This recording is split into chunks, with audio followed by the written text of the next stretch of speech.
नमस्कार दोस्तों, मैं कपिल चौहान टारगेट विद कपिल चौहान पर आप लोगों का हार्दिक स्वागत करता हूं। तो दोस्तों, यूपी पुलिस के लिए स्पेशल समास की क्लास आपके समक्ष प्रस्तुत की थी।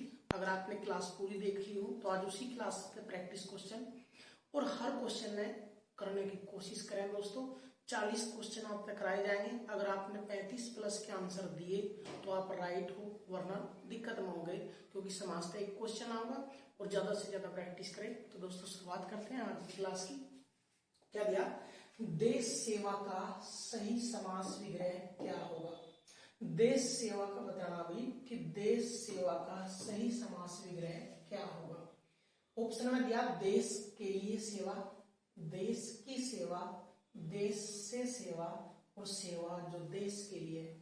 और मोस्ट इंपोर्टेंट क्वेश्चन है दोस्तों, बिल्कुल इंपोर्टेंट, हाल ही में पेपर होया अभी सीएसएफ हेड कांस्टेबल को सब पूछा गया था, देश सेवा का सही समास विग्रह। अगर बात करो इसमें कौन सा समास है, तो समास तो सबने पता होगा, इसका तत्पुरुष समास है। तत्पुरुष समास है दोस्तों, लेकिन रोड़ा है समास विग्रह क्या होगा। तो समास विग्रह दोस्तों, इसका सही समास विग्रह होगा देश की सेवा, न कि देश के लिए सेवा या देश से सेवा। तो मोस्ट इंपोर्टेंट है देश की सेवा और की का के बीच में आया तो कौन सा तत्पुरुष का भी कौन सा भेद है? संबंध तत्पुरुष समास, संबंध तत्पुरुष समास। तो यह चीज क्लियर होगी कि विग्रह करने पे बीच में का की क्या होगा, तो कहा जाएगा संबंध और तत्पुरुष। तत्पुरुष सबने बता, अगर विग्रह करे बिना ही डायरेक्ट पूछ लगता हो समास कौन सा है, तो फिर तो चाहे देश के लिए सेवा बोलते तब भी तत्पुरुष जाता, देश की सेवा बोलते, देश से सेवा बोलते, सबके लिए तत्पुरुष ही जाता। लेकिन दोस्तों, सही समास विग्रह जो इसका है वो देश की सेवा है। मोस्ट इंपोर्टेंट पर्सन था। चलिए अगले क्वेश्चन की ओर बढ़े। और ये हर क्वेश्चन आए हुए हैं, एग्जाम में आए हुए प्रश्न पूछे जा रहे हैं। एक भी क्वेश्चन ऐसा नहीं होगा जो एग्जाम में नहीं आया, भले ही वो आसान हो, भले ही वो हार्ड लगे आपको, वो अलग मैटर है। वाचस्पति का सही समास विग्रह क्या होगा? वाच का पति, अगर बीच में का आता तो ठीक है, संबंध तत्पुरुष। वाक का पति तत्पुरुष संबंध होगा। वह जो वाक का पति है वो बृहस्पति, वह जो वाच का पति है कर्मधारय, वह है जो वाक का पति। देखिए ध्यान था, अगर विग्रह देखोगे तो यहाँ भी का है, यहाँ भी का है, संबंध लिख रहा। देखिए यहाँ है जो आया है जो आकर तो कर्मधारय ही लिखना। इसका मतलब यह चीज क्लियर होगी कि इसका सही समास विग्रह जानना जरूरी है। अगर सही समास विग्रह नहीं पता तो इसके आधार पर जो खोला हमने इसका विग्रह करा उसके आधार पर सारे ही ठीक लिख रहे हैं, लेकिन इसका सही समास विग्रह क्या है दोस्तों, यह चीज मोस्ट इंपोर्टेंट है। तो वाचस्पति, वाचस्पति जो है वह जो वाक का पति है उसका बोल रहे हैं बृहस्पति। तो बृहस्पति का ही पर्यायवाची था दोस्तों, वाचस्पति जो वाक का पति है, हमने बोला बृहस्पति है। बृहस्पति के लिए सही समास देखिए, जो वाक का पति है बृहस्पति, तो इसका पर्यायवाची भी बोल सकते हैं, तो ये किस समास के अंतर्गत जाएगा? बहुव्रीहि समास के अंतर्गत जाएगा दोस्तों। मोस्ट इंपोर्टेंट क्वेश्चन है आपके लिए। 40 क्वेश्चन आज लेकर आए हैं। अगर आपको ये वीडियो अच्छी लगी हो, अभ्यास प्रश्न आपको अच्छे लगे हो, तो जरूर कमेंट बॉक्स में कमेंट करें, ताकि हम हर क्लास के बाद उसके अभ्यास प्रश्न आपके समक्ष जरूर लेकर आए। तो चलिए दोस्तों, नेक्स्ट क्लास के क्वेश्चन की ओर बढ़ेंगे। मुख दर्शन में कौन सा समास है? ऑप्शन में दे दिया मुख और दर्शन, मुख के दर्शन, मुख के लिए, हाँ दर्शन के लिए मुख और मुख के साथ दर्शन और समास पूछ लिया। देखिए ज्यादातर लोगों का ध्यान जाएगा कि बीच में योजक चिन्ह है, और योजक चिन्ह कहाँ आ रहा है दोस्तों? योजक चिन्ह आ रहा है द्वंद्व समास में, द्वंद्व समास में आ रहा है, तो ऐसा ना हो, ऑप्शन ए राइट कर दें।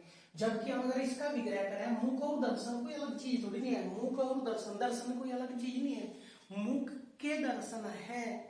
अब दोस्तों ध्यान से समझेंगे, ऐसा ना हो कि बीच में योजक चिन्ह आप तो एकदम लगा देंगे कि द्वंद्व समास है, इसलिए ही इंपोर्टेंट हो गया क्योंकि बीच में योजक चिन्ह है। हाँ ठीक है, हम द्वंद्व लगा सकते हैं, ये अलग अलग चीज होती। मुख और दर्शन, और दर्शन किसकी हो रही है? मुख के, तो मुख के दर्शन, और बीच में का की के आया तो किसका जाएगा? संबंध तत्पुरुष। तो मोस्ट इंपोर्टेंट है, आंसर ऑप्शन बी राइट हो जाएगा। हम क्या बोल रहे हैं, अगर आप 40 में से 35 प्लस का आंसर सही करते हो तो इसका मतलब आप सही दिशा में हो, वरना यूपी पुलिस की तैयारी आपकी अधूरी है। चलिए अगले क्वेश्चन की ओर बढ़ेंगे। क्रूप में कौन सा समास है? क्रूप में कौन सा समास है? थोड़ा सा ध्यान पूर्वक आंसर करिए दोस्तों। क्रूप में अव्ययी भाव समास है या द्वंद्व समास है या बहुव्रीहि समास है या क्रमधारय समास है? हो सकता है क्रूप, एक बात समझाई थी अव्ययी भाव समास में कि अव्ययी भाव समास में पहला जो शब्द होगा उसका पहले शब्द का अंश जुड़ा मिलेगा तो अव्ययी भाव समास में जाएगा। लेकिन दोस्तों हर एक में नहीं होगा, वो 95% सही है बात। लेकिन ध्यान देंगे क्रूप का अर्थ है खराब रूप। क्रूप का अर्थ है खराब रूप। अगर इसका मीनिंग पता था हमें तो ही क्वेश्चन हो पाऊंगा। अब रूप की विशेषता है वो कैसा है? खराब। रूप की विशेषता है वो कैसा है? खराब। और जो सब विशेषता बताऊंगा क्यों विशेषण, और जहाँ विशेषण विशेष से संबंध हो वो कौन सा समास होगा? क्रमधारय समास। क्रमधारय समास। तो क्रूप में दोस्तों क्रमधारय समास है, न कि अव्ययी भाव समास। यह चीज क्लियर कर लेंगे कि को जो है वो कोई उपसर्ग नहीं है। क्रूप का मतलब है खराब रूप, और खराब और अच्छा किए हैं विशेषण। जहाँ विशेषण विशेष से संबंध होगा वहां क्रमधारय समास होगा। तो छोटे छोटे क्वेश्चन है, मोस्ट इंपोर्टेंट है दोस्तों। चलिए अगले क्वेश्चन की ओर बढ़ेंगे। सपरिवार में कौन सा समास है? यू है भाई, सपरिवार में कौन सा समास है? ऐसा ना हो समास विग्रह परिवार के साथ करना है इसका। हाँ है तो वही सपरिवार का मतलब परिवार के साथ, लेकिन परिवार एक शब्द है और स उपसर्ग है। स उपसर्ग है और उपसर्ग जान रहे हो, शब्द पहले उपसर्ग लगाओगे तो कहाँ चल जाएगा? अव्ययी भाव समास। अगर उपसर्ग में अव्ययी ना होता तो फिर हम परिवार के साथ तत्पुरुष ही लगाते। अब एक चीज और ध्यान से समझेंगे दोस्तों, अगर ऑप्शन में ध्यान देंगे अव्ययी भाव और कर्मधारय समास भी तत्पुरुष के ही भेद हैं। अगर थोड़ा सा और डीपली पढ़ोगे समास में तो समास के केवल 3 भेद नजर आएंगे। नंबर 1 तत्पुरुष समास, द्विगु, द्वंद्व और बहुव्रीहि। यानी कहीं भी अव्यय और कर्मधारय जब डीप में जाओगे तो यह चीज क्लियर हो जाएगी। समास के केवल 4 भेद रह जाएंगे। 4 क्यों रह जाएंगे? 2 भेद तत्पुरुष के ही हैं। तो यह चीज कह रहे हैं हम कि अगर सपरिवार परिवार के साथ ही परिवार एक शब्द उससे पहले एक उपसर्ग जुड़ रहा तो अव्यय में, अगर अव्यय ना होता तब आंसर हम तत्पुरुष समास का ही देते दोस्तों। करिए क्वेश्चन। चलिए नेक्स्ट क्वेश्चन की ओर बढ़ेंगे। यथाशक्ति में कौन सा समास है? अगर आपने क्लास ध्यान पूर्वक देखी होगी तो वहां समझा होगा जिस भी शब्द से पहले यथा, भरपेट, प्रति, हर, ये अव्यय होंगे तो वहां कौन सा समास होगा? अव्ययी भाव। तो यथाशक्ति, यथा है अव्यय, और जहां अव्यय से होना लगेगा वहां कौन सा समास हो जाएगा दोस्तों? अव्ययी भाव समास। यथाशक्ति, यथासंभव। अगर यथाशक्ति का वो समास विग्रह पूछ ले तो यथाशक्ति का मतलब है शक्ति के अनुसार। ध्यान से समझेंगे दोस्तों, विग्रह जो होगा इसका वो शक्ति के अनुसार होगा। ऐसा ना हो बीच में के आया तो तत्पुरुष में भेज दें। यह चीज ध्यान रखें क्योंकि यथाशक्ति, शक्ति एक शब्द है, उससे पहले यथा भी एक शब्द जुड़ रहा, और यथा भी शब्द जुड़ रहा, शब्द से पहले शब्द, और वो शब्द की लग है अव्यय, और जहाँ पहला अव्यय होगा वो अव्ययी भाव समास। अगर अव्यय ना होता तब हम तत्पुरुष आंसर दे सके थे, क्योंकि इसका विग्रह जो है शक्ति के अनुसार है। तो यथाशक्ति का समास विग्रह भी पूछेगा दोस्तों। चलिए अगले क्वेश्चन की ओर बढ़ेंगे। धनुर्बाण में किस तरह का समास है? धनुर्बाण में पूछा हुई किस तरह का समास है? धनुर्बाण अगर विग्रह करोगे तो धनुर और बाण दो अलग अलग चीजें। धनुर का मतलब धनुष और बाण, दो चीजें अलग अलग करोगे तो धनुष और बाण, और जहां बीच में और आओगा, जहां बीच में विग्रह करने पर और आओगा तो कौन सा समास होगा दोस्तों? द्वंद्व समास। तो दो चीजें हैं लेकिन लिख दी एक साथ थी, धनुर और बाण। जैसे वो लिख दे राधे श्याम, राधे श्याम, या फिर लिख दे वो राधा कृष्ण, तो राधा कृष्ण दो अलग अलग है, राधा और कृष्ण, तो राधा कृष्ण में भी कौन सा समास है?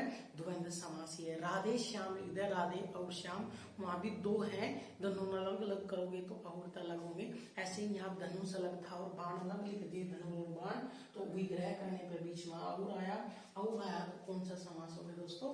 द्वंद्व समास होगा। चलिए अगले क्वेश्चन। शोकाकुल में कौन सा समास है? शोकाकुल में कौन सा समास है?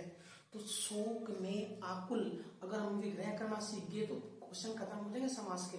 तो शोकाकुल का विग्रह क्या होगा, शोक में आकुल, शोक मतलब पेट में, आकुल और में बीच में आया, में बीच में आया तो कौन सा समास हो गया, तत्पुरुष, और तत्पुरुष का भी अधिकरण तत्पुरुष, लेकिन यहाँ खाली तत्पुरुष है तो आंसर तत्पुरुष कर देंगे, वरना शोक में आकुल अगर सही दिख रहेगी बात करोगे तो शोक में आकुल, और में और पर अगर बीच में आ गया तो तत्पुरुष का कौन सा भेद हो रहा है, अधिकरण तत्पुरुष। दोस्तों ये चीज ध्यान से समझेंगे, क्योंकि अगर विभक्ति याद है हमारे तो समास याद हो जाएंगे, विग्रह करना सबसे ज्यादा इंपोर्टेंट है। अगला क्वेश्चन दे दिया, विधानसभा का सही विग्रह यानी विग्रह सहित समास बताइए। मोस्ट इंपोर्टेंट क्वेश्चन है, अभी यूपीटी प्लस में पूछा गया, विधानसभा का विग्रह सहित समास बताइए। देखिए यहाँ पे विधान के लिए सभा, विधि निर्मात्री सभा, विधान के लिए सभा, विधान सभा हेतु विधान, तो इसका जो सही जो होगा इसका वो होगा विधान के लिए सभा, और बीच में के लिए आया तो दोस्तों वो कौन जा रहे हैं, बस यह चीज थोड़ी सी क्लियर होगी, उन्होंने यहाँ अब यही भाव लिख दिया तो ये ऑप्शन राइट नहीं होगा। हाँ विग्रह इसका राइट था, विधान के लिए सभा, लेकिन समस्या है विधान के लिए सभा यहाँ पे आ, और जब वो बीच में के लिए आ गया तो तत्पुरुष का कौन सा भाव हो रहा है, संप्रदान तत्पुरुष। तो दोस्तों ऑप्शन सी राइट होगा, सी राइट। विग्रह इसका भी सही था क्योंकि सेम टू सेम है, लेकिन सी में जहाँ बीच में विग्रह करने पर के लिए शब्द आए हैं, संप्रदान तत्पुरुष में जा रहा है और तत्पुरुष लिखा है तो तत्पुरुष चल जाएगा, वरना संप्रदान तत्पुरुष था इसमें। दोस्तों अगला क्वेश्चन, निम्न में से कौन सा द्विगु समास का उदाहरण है। द्विगु तो उन्हें पहचान बता, इसका पहला पद संख्यावाचक हो रहे। अगर ये चीज छोटी छोटी पता है तो क्वेश्चन हो जाएगा द्विगु समास की पहचान कैसे करेंगे कि पहला पद संख्यावाचक होना जरूरी है। अब पहला पद संख्यावाचक ना तो इसका है ना इसका है, रुपया पैसा, अब रुपया कोई रुपया और पैसा बोला जाएगा ना कि संख्यावाचक है, तो एक ही बचा होगा चौराहा, चार राहों का समूह, तो विग्रह करने पर पूर्व पद किया आया चार, चार की है संख्या कहाँ चला जाएगा, द्विगु समास में चला जाएगा। तो जब भी ध्यान देंगे पहचान मैंने इनकी याद हो तभी हम समास अलग अलग कर पाओगे। दोस्तों चलिए अगले क्वेश्चन की ओर बढ़ेंगे। महाजन शब्द में कौन सा समास है। अब महाजन शब्द में समास बताना दोस्तों, तो जन में महान है जो, जन में महान है जो, या फिर महान है जो जन में, और बीच में विग्रह करने पे है जो आवे, जैसे वहां करवा भी था महात्मा, महान है जो आत्मा, ऐसे महाजन महान है जो जन, और विग्रह करने पे बीच में है जो के समान आवे तो कहाँ चल जाएगा वो, क्रमधारय समास के अंतर्गत। तो महाजन का अगर विग्रह करोगे तो क्या होगा, महान है जो जन, है जो जन, जन मतलब व्यक्ति, तो महाजन हम बोल रहे हैं जो महान है जो जन है जो महान है, और बीच में विग्रह करने पर अगर है जो के समान रूपी शब्द अगर आवे, है जो के समान रूपी शब्द अगर आवे तो कहाँ जाएगा, क्रमधारय के अंतर्गत ही जाएगा। दोस्तों प्रधानमंत्री देखिए लिखवा है, देखिए वहां प्रधानमंत्री राष्ट्रपति, मंत्रियों में है जो प्रधान, क्या लिखा जाएगा भाई, मंत्रियों में है जो प्रधान, उन्हें बोल रहे हैं प्रधानमंत्री, मंत्रियों में है जो प्रधान, जो बीच में विग्रह करने का है जो है जो कहाँ पे क्रमधारय के अंतर्गत, तो इसका ऑप्शन बी राइट हो जाएगा। दोस्तों तो विग्रह करना शब्द जरूरी है, मात्रा विग्रह करना जरूरी है, क्योंकि डायरेक्ट याद नहीं हो पाएगा दोस्तों कि प्रधानमंत्री में कौन सा समास है या फिर महाजन में कौन सा समास है, नहीं पहले विग्रह करना सीख लेंगे, और अगर विग्रह करना हमारे पास आ गया तो दोस्तों कोई आपत्ति वाली बात नहीं, फिर एकदम क्लियर हो जाएगा हर चीज। चलिए अगले क्वेश्चन की ओर बढ़ेंगे। क्या दिया, निम्नांकित में से अव्ययी भाव समास का उदाहरण नहीं है, कौन सा अव्ययी भाव का उदाहरण नहीं है वो बताना। दोस्तों देखिए ध्यान तक अगर विग्रह करोगे, पुस्तानु पुस्त दो शब्द है, पुस्तानु और पुस्त दो शब्द, शब्द पहला शब्द जुड़ेगा तो अव्ययी भाव, बे खटके, खटके एक शब्द था और बे की है उपसर्ग जुड़ गया और शब्द का पहला उपसर्ग तो अव्ययी भाव समास। दिन प्रतिदिन, दिन और प्रतिदिन शब्द पहला शब्द तो अव्यय का उदाहरण हो गया। तो ये दोस्तों ध्यान दो, शब्द पहले एक शब्द जुड़ रहा, शब्द पहले शब्दांश जुड़ रहा और शब्द पहले शब्द जुड़ रहा, तो ये तो अव्ययी भाव के समास के उदाहरण है। आप बीती, ध्यान देंगे है तो ये शब्द पहला शब्द, लेकिन अगर इसका विग्रह करोगे आप पर बीती, और आपका मतलब है यहाँ स्वयं, और स्वयं पर बीती विग्रह क्या आ जाएगा भाई, आप पर बीती, अपने आप पर बीती, आप पर बीती, पुनः आप बीती, या आपका मतलब है यहाँ स्वयं, जो स्वयं पर बीती, स्वयं पर बीती, और बीच में मे और पर होगा तो तत्पुरुष का उदाहरण होगा, न कि अव्ययी भाव होगा। तो अगर हमने इनके विग्रह बता तो और भी आसान हो जाएगा दोस्तों। तो विग्रह क्या रहेगा इनका, आप पर बीती और बीच में मे और पर आया तो कहाँ चला जाएगा भाई, तत्पुरुष समास। तत्पुरुष का भी कौन सा भेद होगा इसमें, अधिकरण तत्पुरुष, क्योंकि बीच में मे और पर आया तो अधिकरण हो जाएगा। देशभक्ति में कौन सा समास है, पहले इसका विग्रह करना आना जरूरी है। देशभक्ति, तो देशभक्ति का विग्रह होगा देश के लिए भक्ति, देश के लिए भक्ति, विग्रह बहुत ज्यादा जरूरी है। अभी देश सेवा आया था, देश के लिए सेवा नहीं था, देश की सेवा था, लेकिन देशभक्ति देश के लिए भक्ति होगी, ना कि देश की भक्ति होगी, दोनों चीज समझेंगे। और बीच में के लिए आया, के लिए काम करा दोस्तों तत्पुरुष में, तत्पुरुष के कौन से भेद, संप्रदान तत्पुरुष, अगर संप्रदान होता तो संप्रदान लगाते, खाली तत्पुरुष लिखा है तो तत्पुरुष आंसर लगाओगे। चलिए अगले क्वेश्चन की ओर बढ़ेंगे। निम्नलिखित में से अव्ययी भाव समास कौन सा है, देखिए अव्ययी भाव समास जब भी आवे तो एकदम याद आना चाहिए, उसमें अव्यय है पहले और उपसर्ग आवे, और अव्यय कौन से, यथा, हर, भर, यथा, हर, भर, प्रति, और वही तो आए यहाँ भर पेट, और भर यथा जहां भी चमके वो कहां चल जाएगा, अव्ययी भाव समास के अंतर्गत चल जाएगा। तो अव्ययी भाव की अगर पहचान मेरे याद है तो एकदम क्लियर हो गया था, यथा शब्द मिले, हर शब्द मिले, भर शब्द मिले, प्रति शब्द मिला, अगर शब्द पहले जुड़ा हुआ तो कहाँ भेज देंगे, अव्ययी भाव समास के अंतर्गत।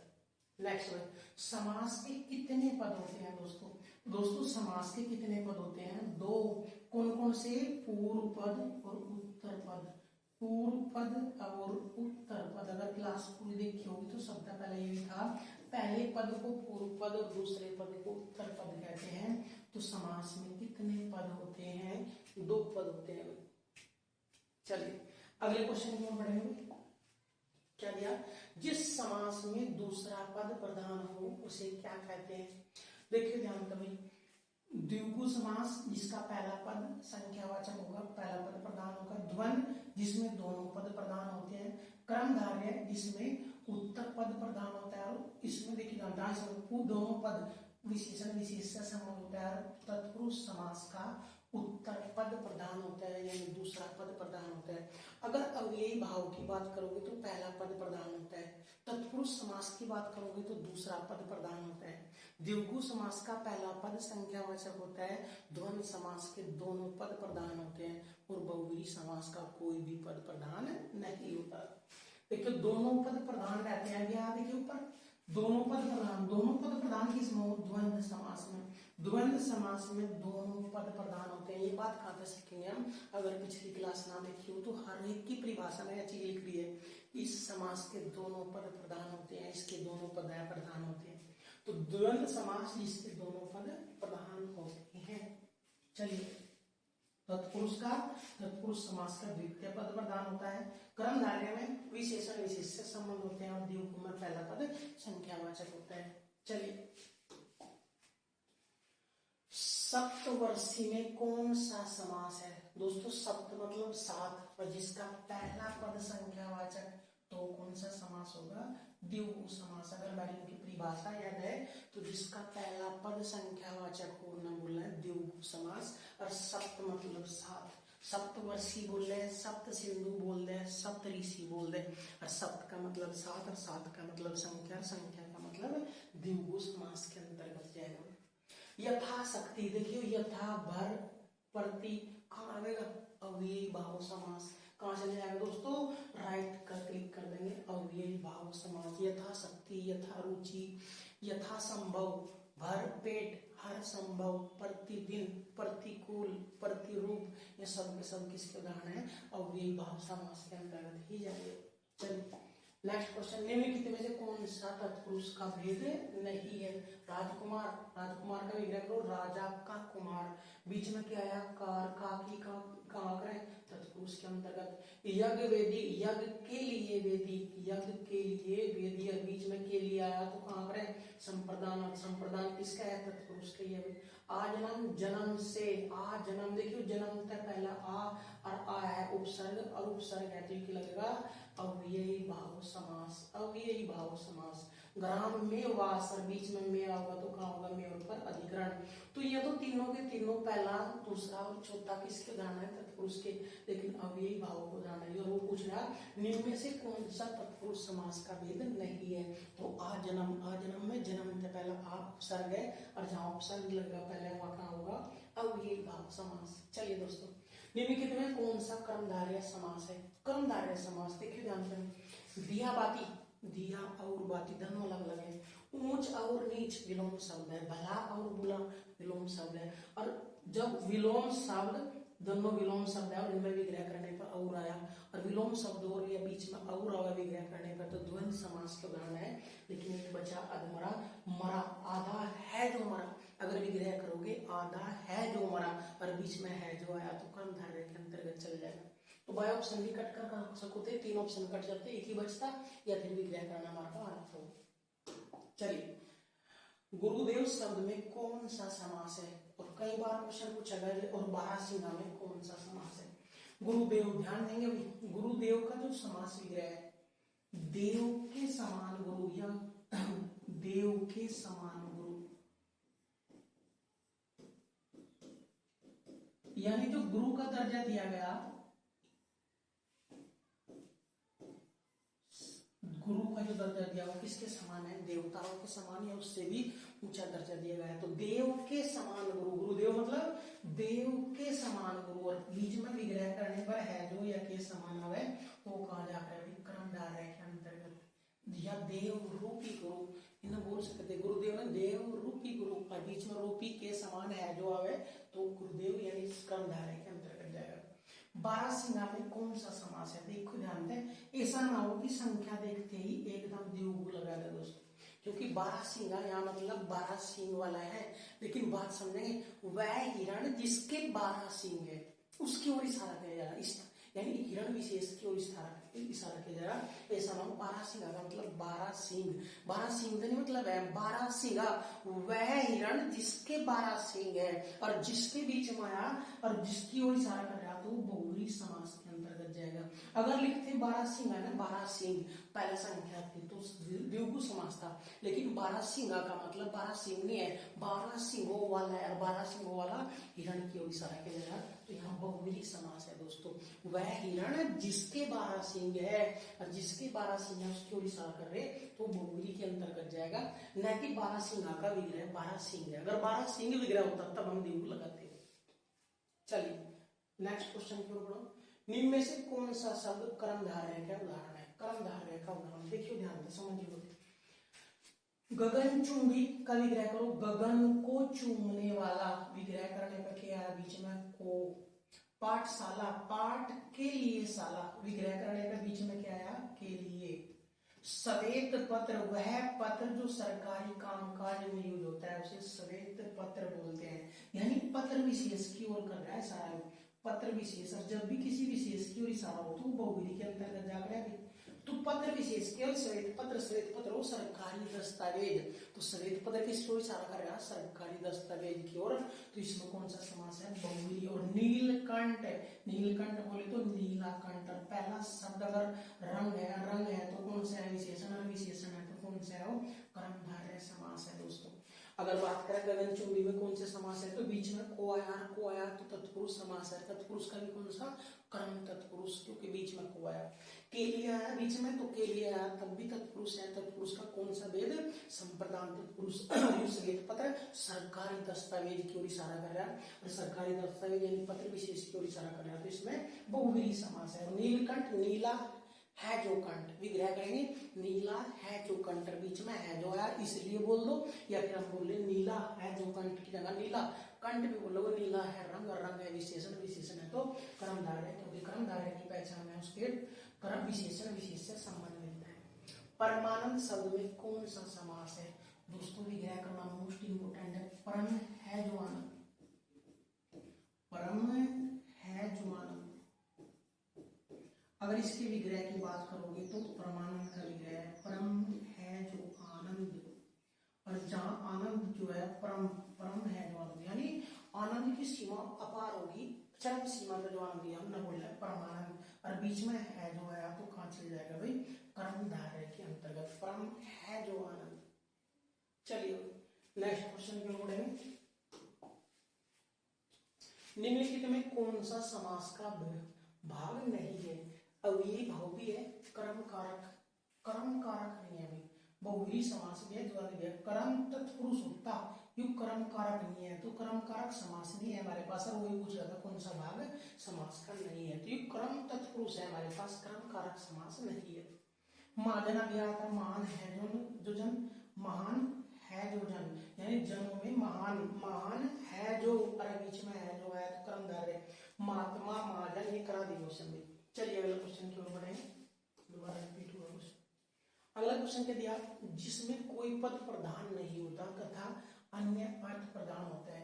देखिए ध्यान दे, वह समास जिसका कोई पद प्रदान नहीं होता लेकिन उसका अन्य अर्थ प्रदान होता है, वो बहुव्रीहि समास के अंतर्गत जाएगा। परिभाषा लिखवाई होगी कि बहुव्रीहि समास का कोई भी पद प्रधान नहीं होता बल्कि उसका अर्थ किसी तीसरे की ओर इशारा करता है, तो उसमें बहुव्रीहि समास है।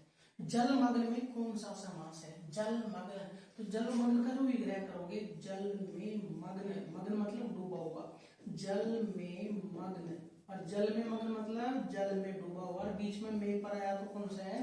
तत्पुरुष समास है। तत्पुरुष का भी कौन सा? अधिकरण तत्पुरुष। तो दोस्तों इसका आंसर आएगा अधिकरण तत्पुरुष, अधिकरण तत्पुरुष।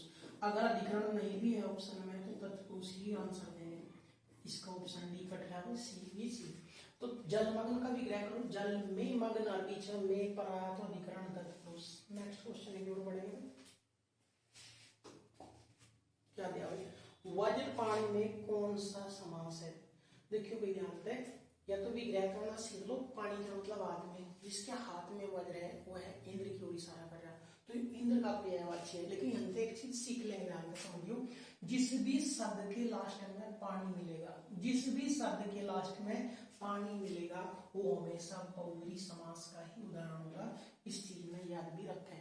वज्रपाणि का मतलब है इंद्र की ओर, वह आदमी जिसके हाथ में वज्र है तो किसकी ओर इशारा कर रहा हो? वो है इंद्र, और इंद्र की ओर इशारा कर रहा, तो इंद्र यानी भगवान, इस इंद्र का पर्यायवाची है, भगवान के पर्यायवाची कहा जा रहा है बहुव्रीहि में। तो यह चीज हम कह रहे हैं कि जब भी पानी शब्द मिलेगा किसी के भी लास्ट में, वीणा पाणी, वज्र पाणी, कुछ भी मिलेगा अगर लास्ट में पानी शब्द मिला तो कहा जाएगा बहुव्रीहि के अंतर्गत ही जाएगा। पंचवटी शब्द में कौन सा समास है? दोस्तों ध्यान से समझेंगे। पंचवटी जब क्लास ली थी तब भी समझा था, 5 वटों का समूह, अगर वो विग्रह करके देता 5 वटों का समूह, वट मतलब वृक्ष, वटों का समूह, दो तरीके तक खुलेगा, और वह स्थान जहां राम सीता और लक्ष्मण, भगवान राम सीता और लक्ष्मण रहे थे, वनवास के दौरान रहे थे भाई। अगर उस स्थान की बात करें, ध्यान देंगे पंचवटी में दो समास है, या तो वह स्थान की बात कर रहा हो जहाँ वनवास के समय भगवान श्री राम सीता लक्ष्मण रहे थे, अगर उस स्थान की बात कर रहा है तो बहुव्रीहि समास है। अगर वो बोल रहा है 5 वटों का समूह, 5 वृक्षों का समूह, तो इसमें द्विगु समास है। अब दोस्तों समंजस की बात यह आई कि पंचवटी में कौन सा समास है? ऑप्शन में द्विगु भी है और बहुव्रीहि भी है। तो जब भी ध्यान देंगे जिस भी शब्द में अगर दोनों समास हो, द्विगु भी बहुव्रीहि भी, तो हमेशा प्रायिकता बहुव्रीहि समास से ही दी जाएगी, तो ऑप्शन डी राइट कर देंगे। अगर बहुव्रीहि ना होता ऑप्शन में तो हम द्विगु इसका आंसर देते हैं। दूसरी चीज, अगर क्लियर ही करना कौन सा समास आया होगा तो विग्रह करके भी दे सका होगा। अगर वो लिख देता पंचवटी बराबर 5 वटों का समूह, और समूह समाहार का जो ज्ञान हो रहा है वो द्विगु ही लगाते, फिर चाहे ऑप्शन में बहुव्रीहि भी होता। ध्यान से समझेंगे बात ने। अगर नहीं इसका विग्रह करके दे रहा तो दोनों ऑप्शन हो सके, तो प्रायिकता किससे दी जाएगी? बहुव्रीहि है। अगर इसका विग्रह करके लिख देता हूँ पंचवटी का समास विग्रह है 5 वटों का समूह, और तब बहुव्रीहि ऑप्शन में होता, तब भी नहीं लगाते क्योंकि समूह समाहार का ज्ञान कौन करा है? द्विगु समास, द्विगु समास। चलिए नेक्स्ट क्वेश्चन की ओर बढ़ेंगे। सुनीता के बच्चे घास फूस की तरह बढ़ रहे हैं। इस वाक्य में घास फूस में कौन सा समास है? देखियो घास और फूस दो अलग अलग चीज है, और विग्रह करोगे तो और बीच में आवा है, और बीच में आवा है तो द्वंद्व समास आ जाएगा। कौन सा समास आ जाएगा? द्वंद्व समास। घास और फूस विग्रह करने पर और एवं अथवा तथा आवे। घास और निम्न में से कौन सा शब्द बहुव्रीहि का उदाहरण है? देखिए जानता पानी, अरे यह चीज क्लियर होगी। पानी, शूल पानी है, जिसके भी लास्ट में पानी है वही कहाँ चल जाएगा? बहुव्रीहि का। यथा कहाँ चलेगा? यथा शब्द जो चलेगा अव्ययी भाव में। हसमुख, हसमुख बोले तो हसमुख रहने वाला, सदा हंसने वाले की ओर इशारा कर रहा है, तो कर्मधारय है, प्रथकड़ी, हाथ के लिए कड़ी, कहाँ चल जाएगा? के लिए, तत्पुरुष के अंतर्गत चल जाएगा। लेकिन हमारा बहुव्रीहि जानना था, और यह चीज अपना पता था, जिस भी शब्द के अंत में पानी शब्द मिलेगा, जैसे वीणा पानी, वज्र पानी, शूल पानी, तो कहाँ चले जाएंगे? बहुव्रीहि के अंतर्गत चले जाएंगे। नेक्स्ट क्वेश्चन की ओर बढ़ेंगे। नीचे दिए गए शब्दों में द्विगु समास का उदाहरण पूछ रहा है। देखिए जानते हैं द्विगु हमें पता, पहला पद संख्यावाचक होना जरूरी है। संख्यावाचक जिसका भी होगा वही द्विगु होगा। भुजदंड, माखन चोर, भला बुरा, चतुर्भुज, चार भुजाओं वाला, जिसमें सब पहला पद संख्यावाचक आगा, एकदम क्लियर हो गया वो कि चतुर्भुज कौन सा समास है? द्विगु। प्रतिदिन, पहला शब्द क्या है? प्रति, और प्रति, यथा, हर, हर, भर, काम है कोई अव्ययी भाव, अव्ययी भाव समास को ऑप्शन डी राइट हो जाएगा। प्रतिदिन। चलिए अगले क्वेश्चन की ओर। सॉरी दोस्तों, बैक हो गया। तो चलिए दोस्तों, आज की क्लास के लिए आपके लिए इतना ही। मिलते हैं नेक्स्ट क्लास के साथ। तब तक के लिए जय हिंद, जय भारत। और दोस्तों अगर आपको वीडियो पसंद आई हो, प्रैक्टिस सेट पसंद आया हो, तो लाइक, कमेंट और शेयर जरूर करें। और कमेंट बॉक्स में कमेंट करें कि हर टॉपिक के बाद ज्यादा से ज्यादा क्वेश्चनों का प्रैक्टिस सेट लेकर आए हम। तो मिलते हैं नेक्स्ट क्लास के साथ। तब तक के लिए जय हिंद, जय भारत। चलिए दोस्तों।